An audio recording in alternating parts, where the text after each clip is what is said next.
Muita paz para todos, né?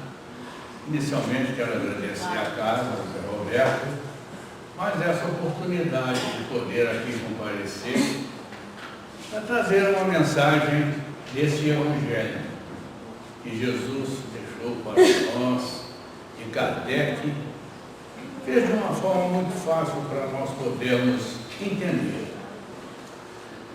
Esse capítulo é um dos capítulos que eu acho que nos chama muito para o pensamento. Como está a nossa fé? Pergunto eu a vocês. Qual a fé que nós temos? Nós acreditamos com convicção em Jesus? Acreditamos e seguimos as suas orientações normalmente? Então é sobre isso que nós vamos começar a falar, sobre o que é esse capítulo na realidade. O Espírito José inicia a sua mensagem comentando que a verdadeira fé, por ser a mãe de todas as virtudes teologais. Primeira dúvida assim, mas por que virtudes teologais? Porque são as virtudes divinas, são todas as virtudes originárias de Deus para conosco. As demais seriam virtudes cardeais, por exemplo, como a justiça. Por quê? A justiça sofre a ação humana. Já uma virtude de fé não sofre essa mudança que precisa ter. A fé é aquilo que Deus quer que a gente tenha. Ele inicia, e por ser a mãe dos teologais, como a esperança e a caridade, deve ser ativa, convicta, paciente e não inerte, adormecida. É aquilo que nós dizemos, convidamos para você acredita em Deus? Ah, eu acredito sim. Sim, mas a sua fé é verdadeira, você tem isso aí? Bom, eu acredito que Deus existe, que Jesus existe, mas você participa, você procura entender alguma coisa da fé? Ah, isso eu normalmente não faço, porque é uma fé que é inerte, é uma fé que a pessoa diz que tem, acredita em Jesus. Acredita na espiritualidade, mas vamos guardar uma palavra que o Evangelho traz para nós. A fé sem obras não é fé. Então são coisas que nós precisamos aprender, precisamos sentir e ver como estamos. A fé em Deus e em Jesus é um sentimento que já está dentro de nós. Já está fundido o quê? Naquilo que nós estamos querendo chegar para o futuro eterno, para chegar aonde Deus falou para nós: sede perfeitos, eu lhes darei o paraíso. Então essa é a fé que nós precisamos ter, a fé em Deus, a fé em Jesus, que essa ideia que já está fundida dentro de nós permite que nós tenhamos esse desenvolvimento de poder entender, de poder criar, de aceitar esses sentimentos novos que nós normalmente ouvimos falar, que são exatamente a esperança, a caridade, o amor verdadeiro, a paciência.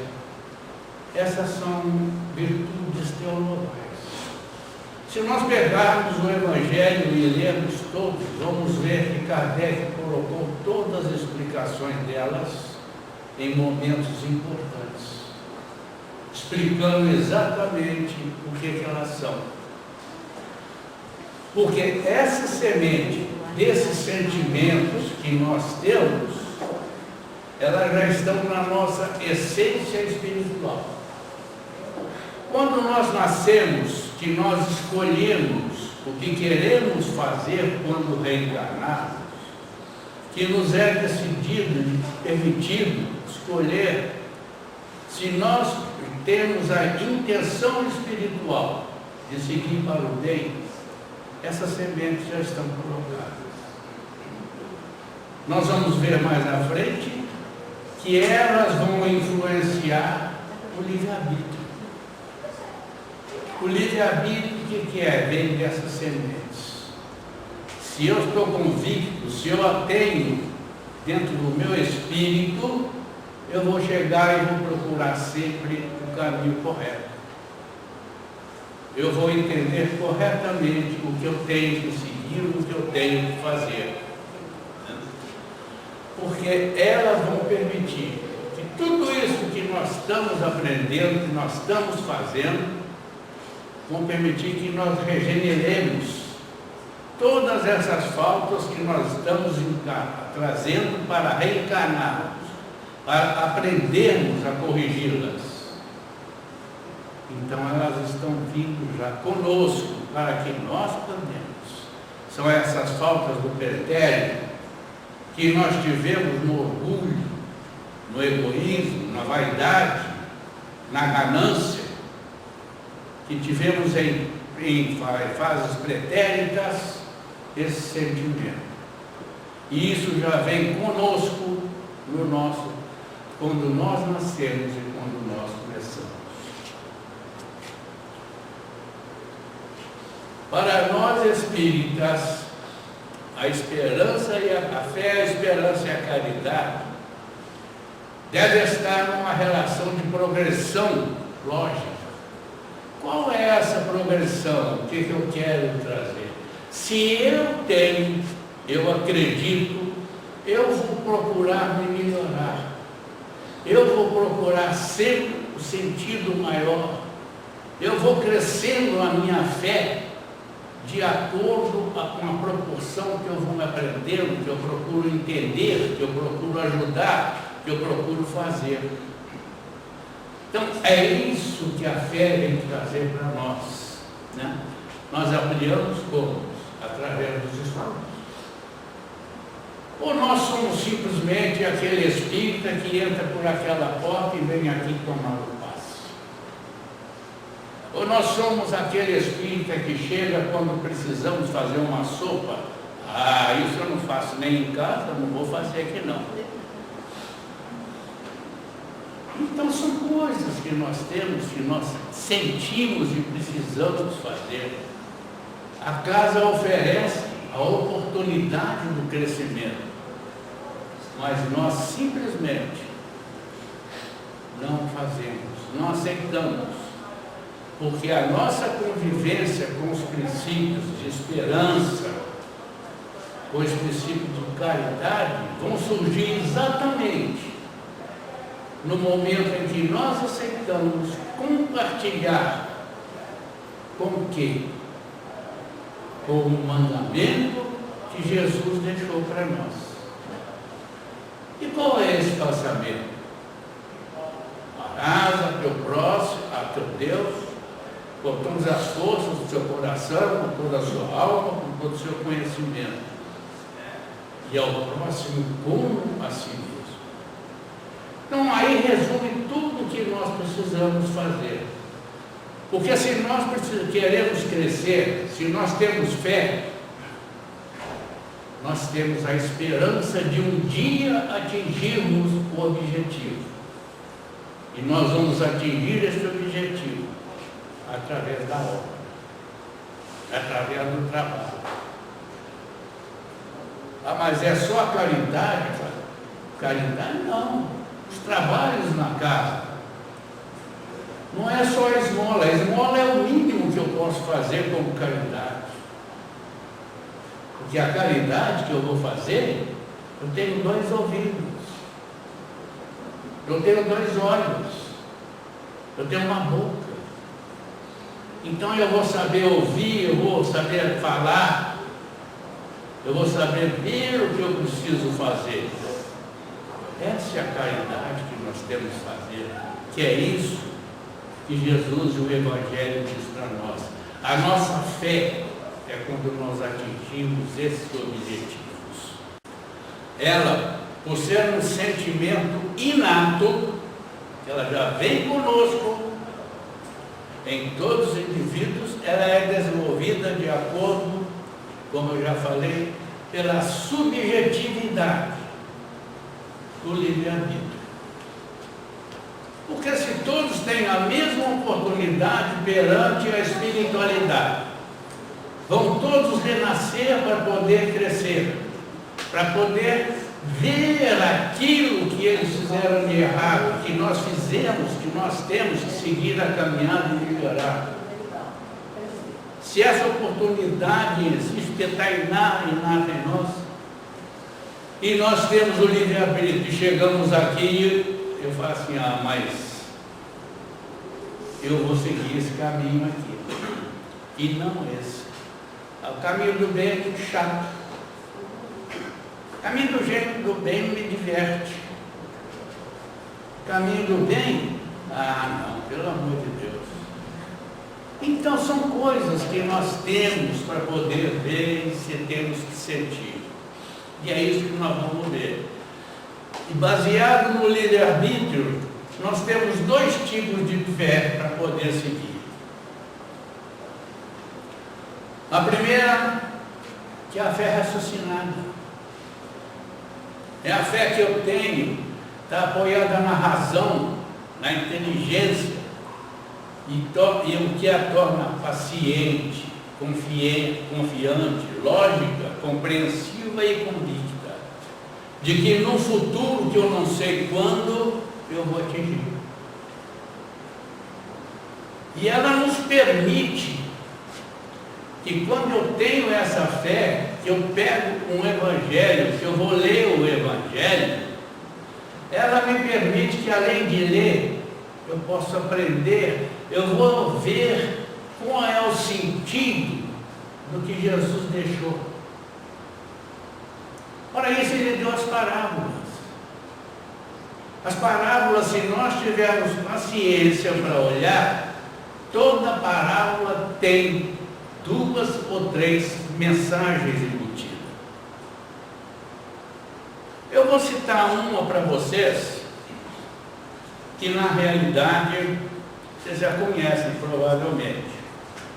E ela está nesse mesmo capítulo 19, no item 8 a 10.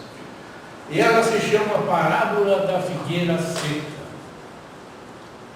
Essa parábola que Kardec colocou aqui, ela tem um significado muito grande no sentido de nós entendermos a mensagem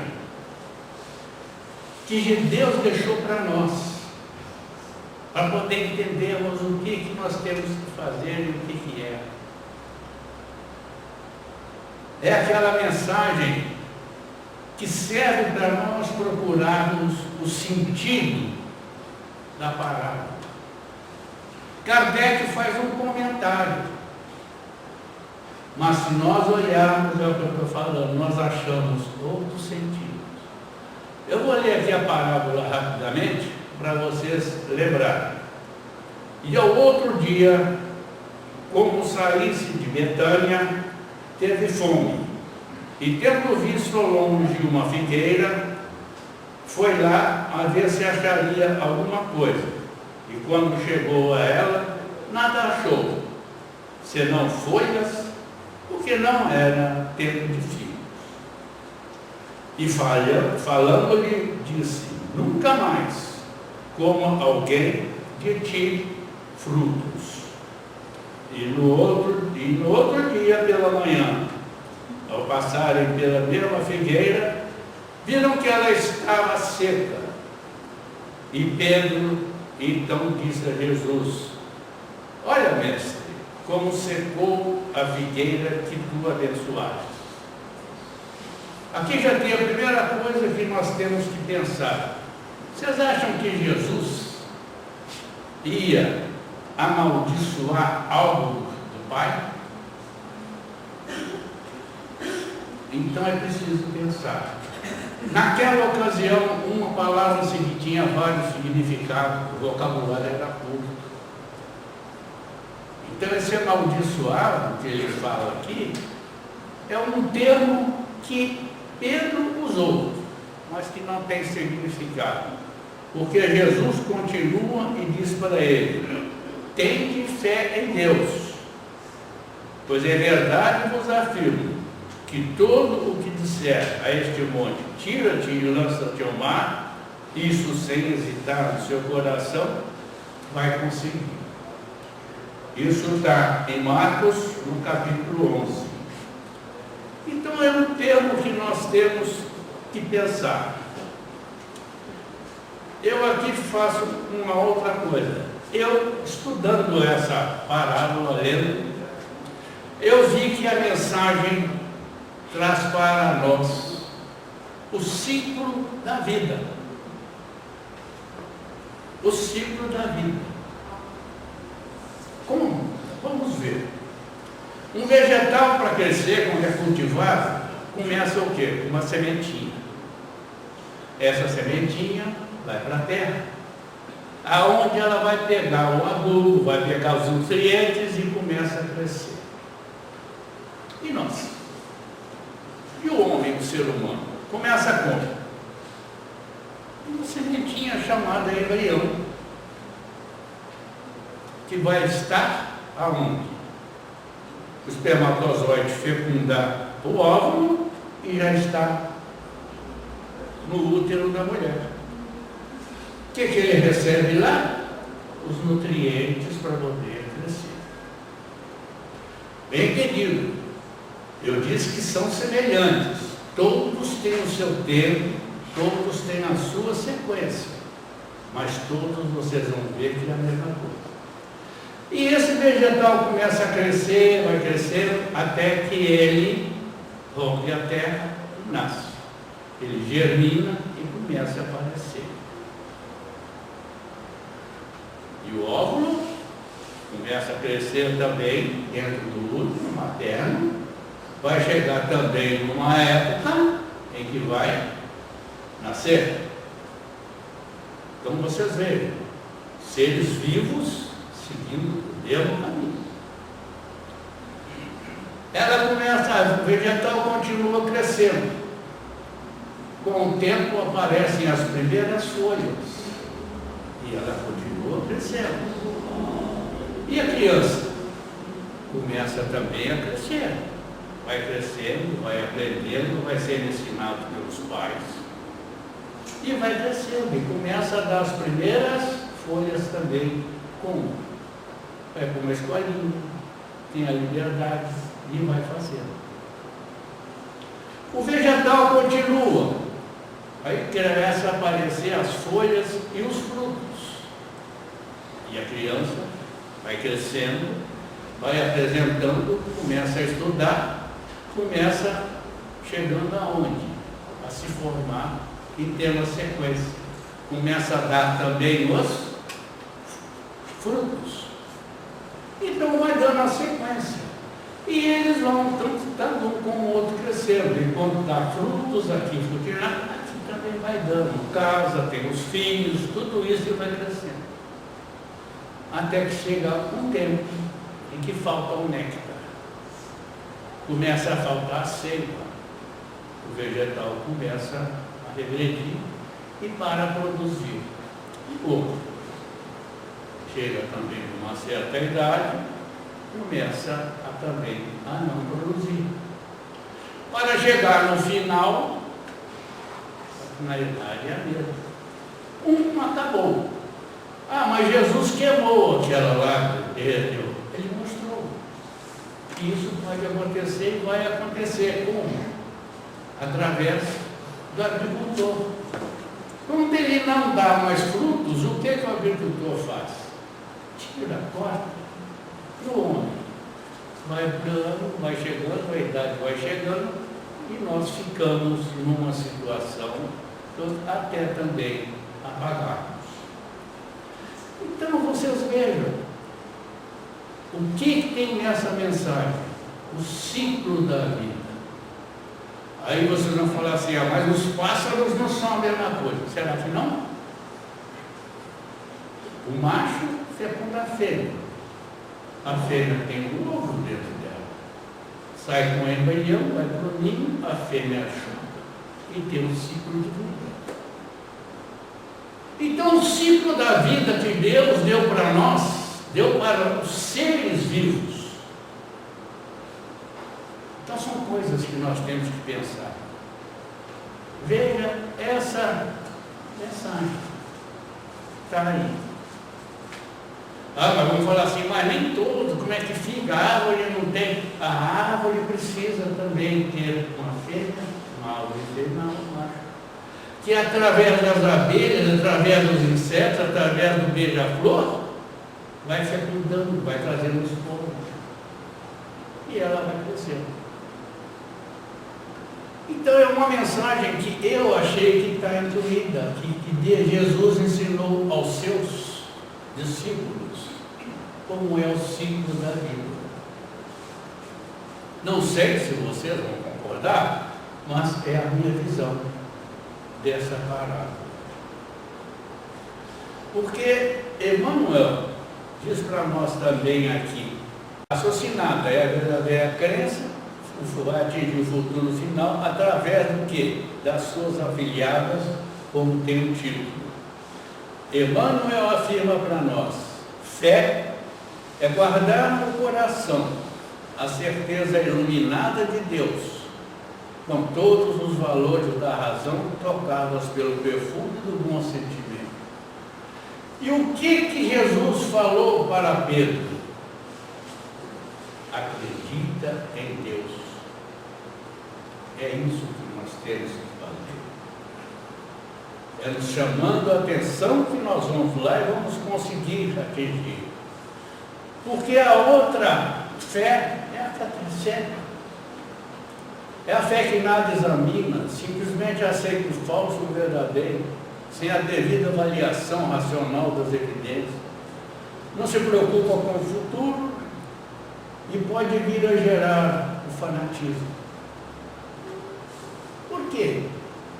Quando você pergunta para uma pessoa que não é uma pessoa que interessa em estudar o Evangelho, em entender, o que você pergunta? Isso aí pode ser assim mesmo? Não, eu preciso. Mas está escrito aqui, Jesus gosta de guerra. Ele veio trazer a espada. Mas não leu, não entendeu. Então essa é a fé cega.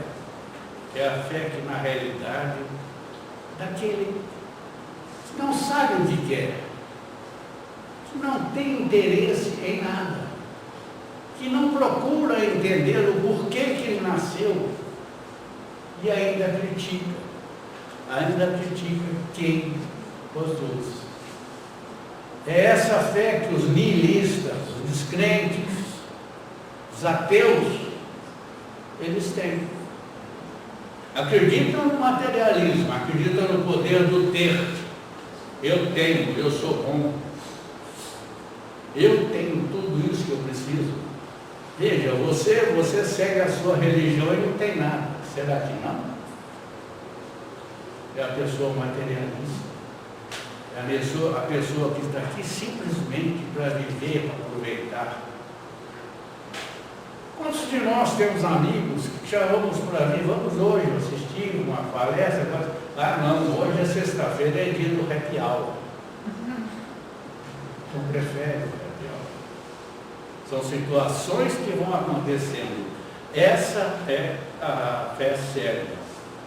E um outro detalhe, o termo fé e crença, eles têm outros significados também, que não tem nada a ver com a fé religiosa, nem a crença religiosa.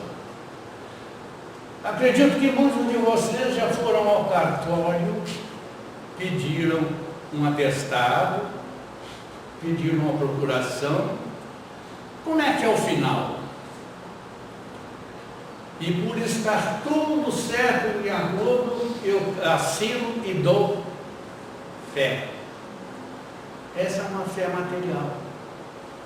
Não é a mesma fé que eu tenho quando eu quero Deus, quando eu quero Jesus, quando eu quero a espiritualidade.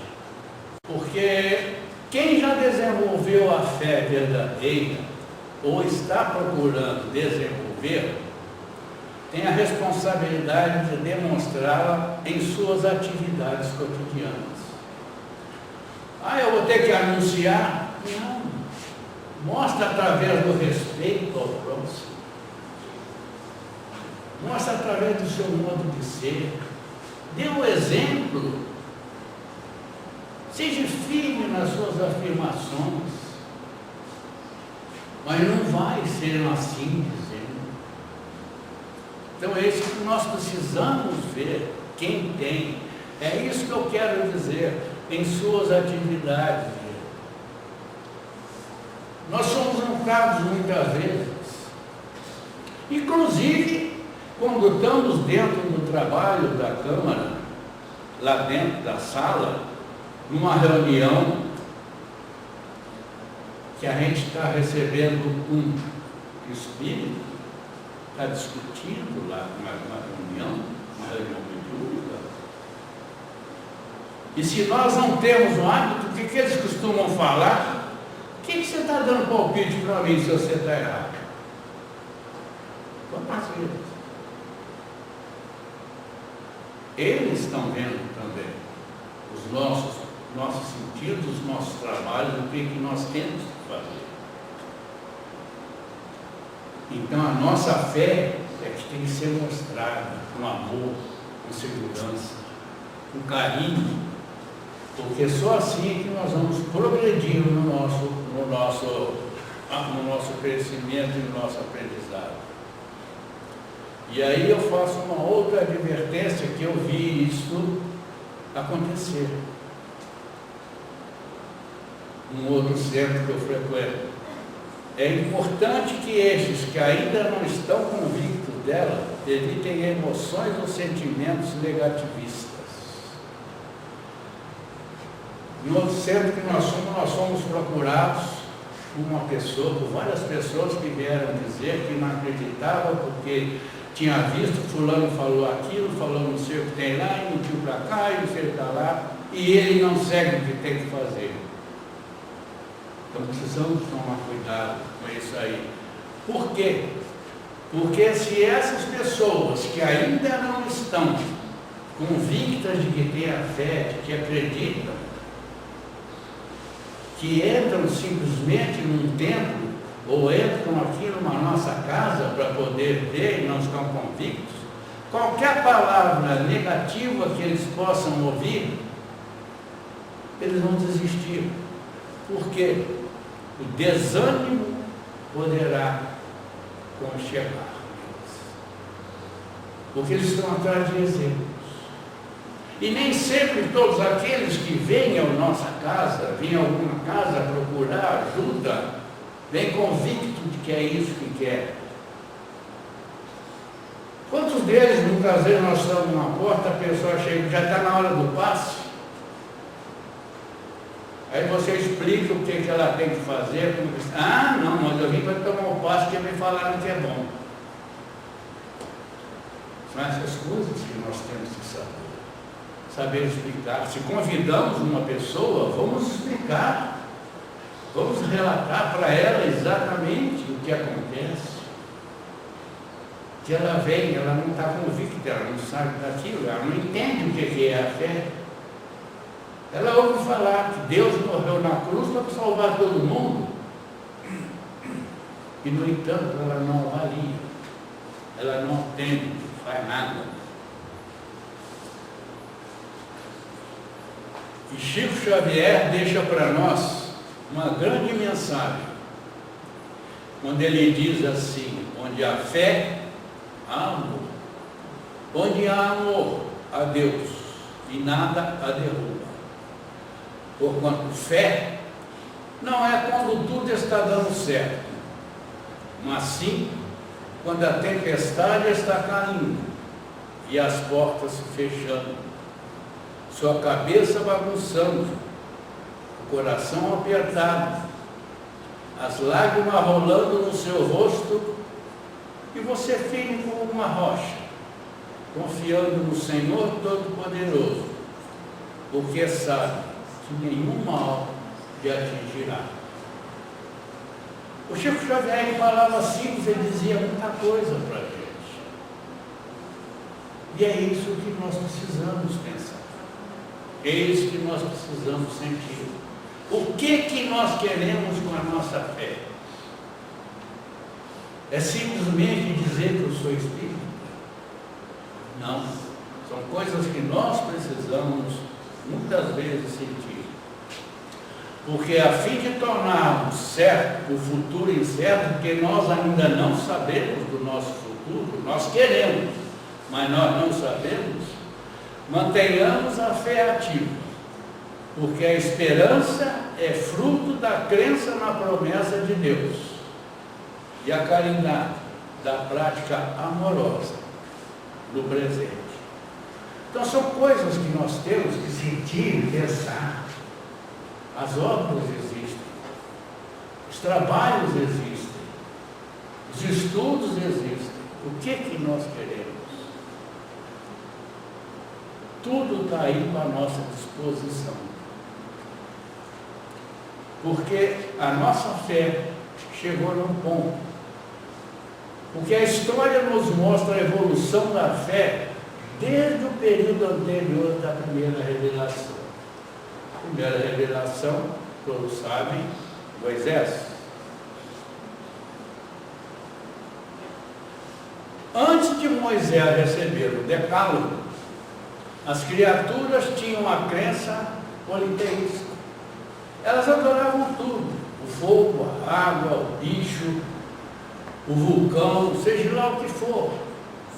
Que elas tinham medo de que aquilo fosse o castigo de Deus, porque não existia o amor. Era tudo criação material. É isso que está acontecendo. Após Moisés tê-lo recebido, passaram a ter fé monoteísta, acreditando no Deus propagado por Moisés. Porém, as leis criadas por Moisés e que estavam em vigor eram aquelas olho por olho, dente por dente. Podemos apedrejar mulher que está sendo consagrada.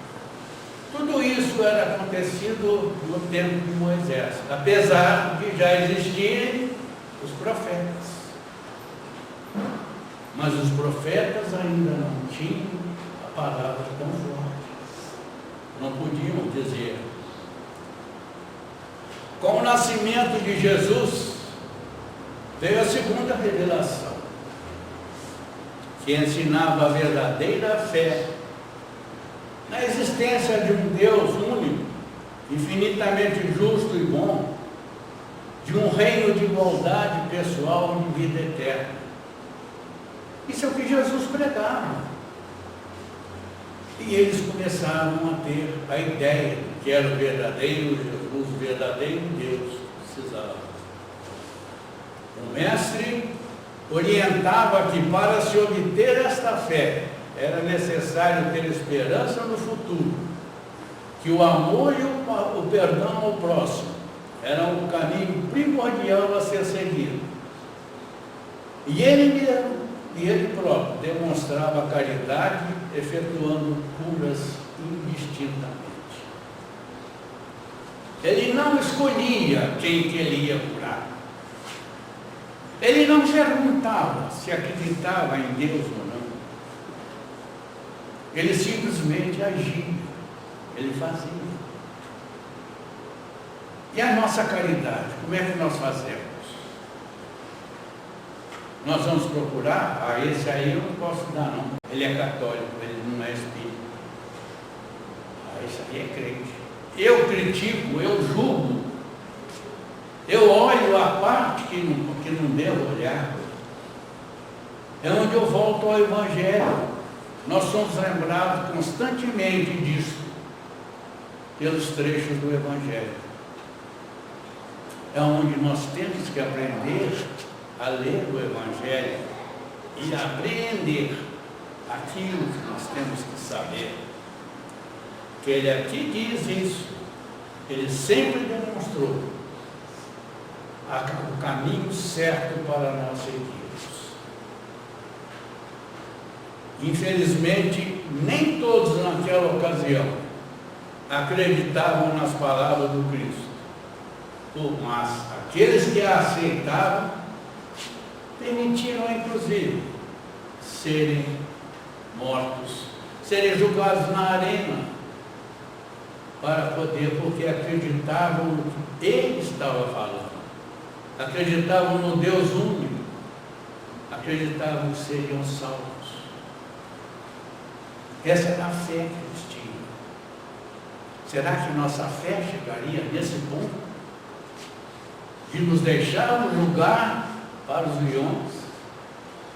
Será que nós temos essa fé? É bem difícil, né? Mas é o que nós precisamos aprender, precisamos entender. Com a terceira revelação, surgiu o Espiritismo, tornando possível ao ser humano poder entender tudo o que Jesus ensinava sobre o amor e o perdão, que Allan Kardec facilitou ao codificar o Pentateuco, e com isso permitindo a publicação das diversas literaturas espíritas subsidiárias, que facilitaram o entendimento correto do que é ter fé, ter esperança e fazer a verdadeira caridade amorosa sem aguardar o retorno. Isso foi ocorrendo com o tempo. Nós fomos aceitando, nós fomos melhorando e nós temos que continuar. A nossa caminhada é essa. Vamos demorar, já estamos chegando num tempo difícil de regeneração? Sim. Mas a regeneração, então, eu preciso, mudou. Em 2057 vai mudar. Não sei se vai ser em 2057. Fala-se. Mas não sei. Eu não sei dizer a vocês. No dia seguinte, então, a partir do ano 57, o mundo está regenerado. Que beleza. Aí eu estou nele. Será? Será que eu fiquei livre de tudo aquilo que eu vim fazer aqui agora? Ou eu estou fazendo por merecer entrar no mundo de regeneração? Para acabar de melhorar internamente, dentro do bom meu coração, quando estivermos no mundo de regeneração. É isso que nós temos que pensar. É mais um passo que nós temos que dar. Zé Walter, mas então eu não vou mudar. Não vai, depende de quem. Para nós mudar. Depende de mim? Eu dependo de mim. Cada um depende de si, de sua atuação, do seu modo de viver, da sua transformação moral que precisa ter. Aí um pouco que na outra ponta que nós temos que dar entendimento. Os evangelistas, principalmente Mateus, descrevem muitas curas concretizadas por Jesus naqueles que as pediam com fé e esperança. Se nós analisarmos direitinho o título, fé, esperança, caridade, mãe da esperança e da caridade, nós vamos pensar numa coisa que vai ver. Jesus, todas as curas estavam baseadas nessas três coisas, nessas três variações, que nós temos que pensar sempre. Fé, nós temos. Então, se nós temos fé, surge dentro de nós aquilo que eu já falei lá no início, a esperança de que um dia nós vamos melhorar. E as curas que Jesus fazia em quem? As pessoas que o procuravam tinham fé. Fé em quê? naquilo que ele estava pregando, de Deus único, de Deus favorável para melhorar todo mundo. E com essa fé que eles tinham, eles procuravam Jesus, por causa da esperança que eles tinham de serem curados. E a terceira, que seria a caridade, Jesus a fazia. Ele fazia a caridade, como eu já falei, indistintamente. Então as coisas vão se colocando para nosso entendimento. E se nós formos nessas provas, nós vamos pensar, eu vou citar duas só, que essas duas mexem comigo, porque tem umas mensagens interessantes. A primeira está em Mateus, no capítulo 17, versículo 14 a 16, e diz o seguinte: na Galileia, aproximou-se dele um homem que ajoelhou e disse: Senhor, compadece-se de meu filho, porque é lunático e sofre muito, pois cai no fogo e outras vezes na água. Apresentei-o a seus discípulos, mas eles não puderam curá-lo. Jesus falou: trazei-o cá. Jesus o abençoou, repreendeu o demônio, e este saiu do menino, que a partir deste momento ficou curado. Então vocês vejam, ter a fé de procurar Jesus, acreditando que Jesus ia curar, e curou, fazendo o quê? A caridade da cura. Então os discípulos se aproximaram e perguntaram: por que motivo não puderam curar? E perguntaram: por que não puderam curá-lo? Ao que ele respondeu: por causa da sua pouca fé. E em verdade eu vos digo, se tiveres a fé do tamanho do grão de mostarda, direis a este monte: passa daqui para acolá. Ele passará, e então nada vos será impossível. Haroldo Dutra definiu para nós uma palestra dele que o termo lunático significaria para nós hoje epilepsia. E eu digo a vocês com sinceridade, quando ele repreendeu o demônio, talvez não seja o tempo. Eu tive um exemplo na minha família, a minha esposa. Minha esposa fez uma cirurgia de coração, teve a parada cardíaca, e quando voltou ficou com uma embolia do lado esquerdo, e ela começou a ter convulsões epiléticas. E toda vez que ela voltava,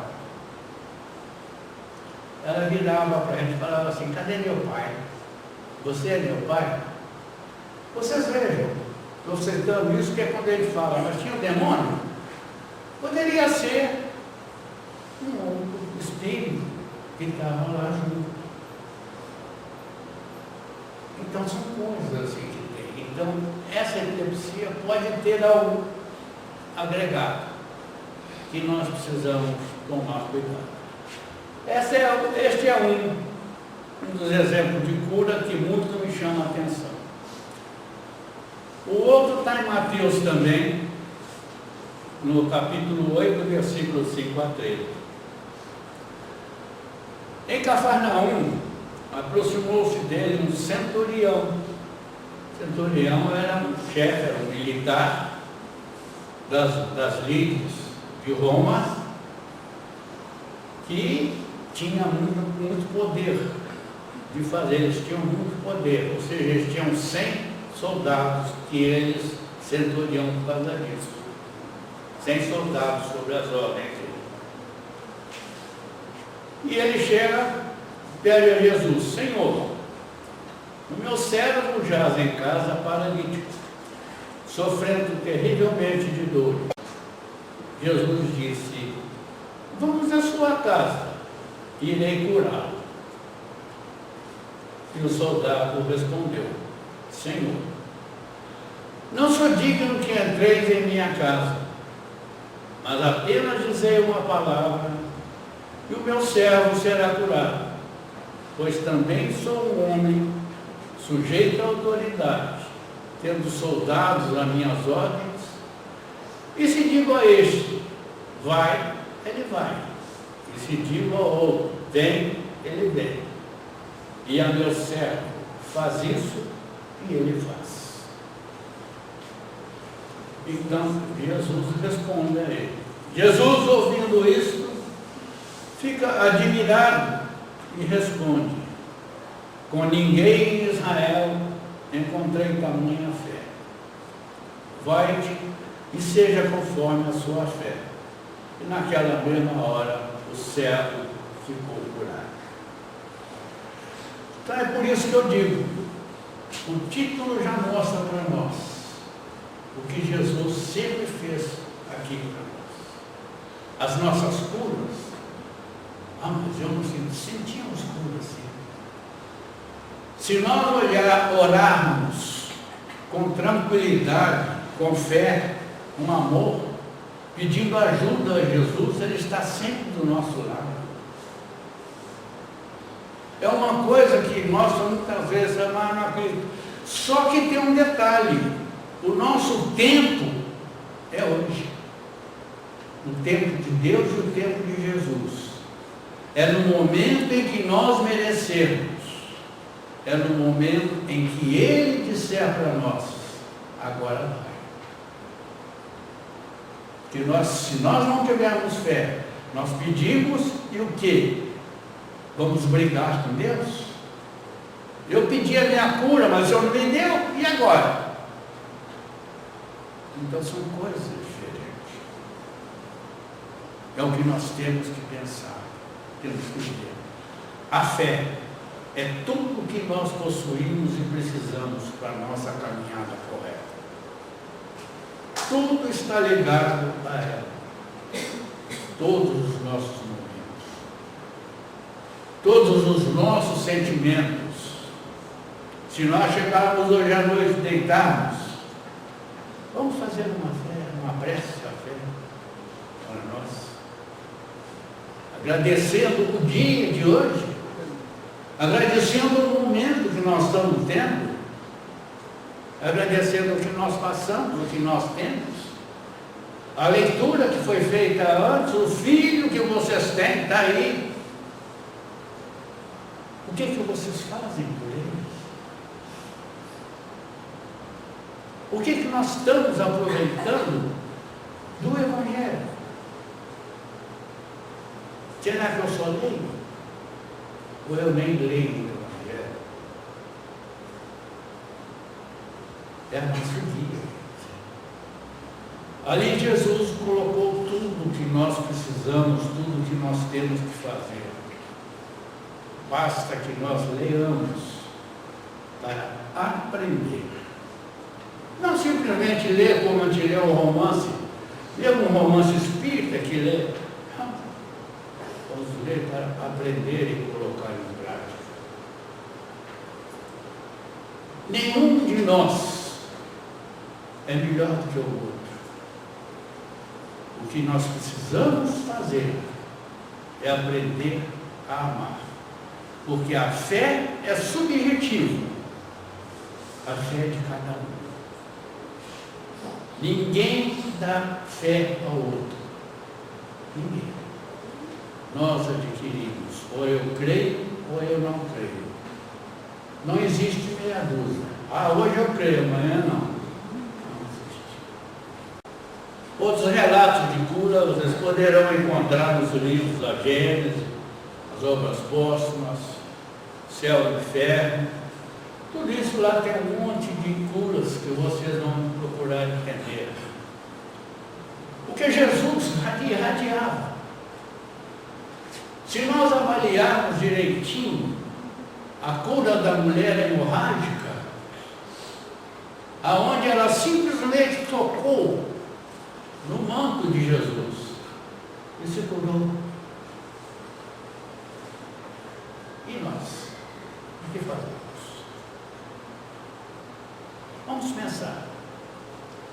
como está a minha fé. Obrigado a todos.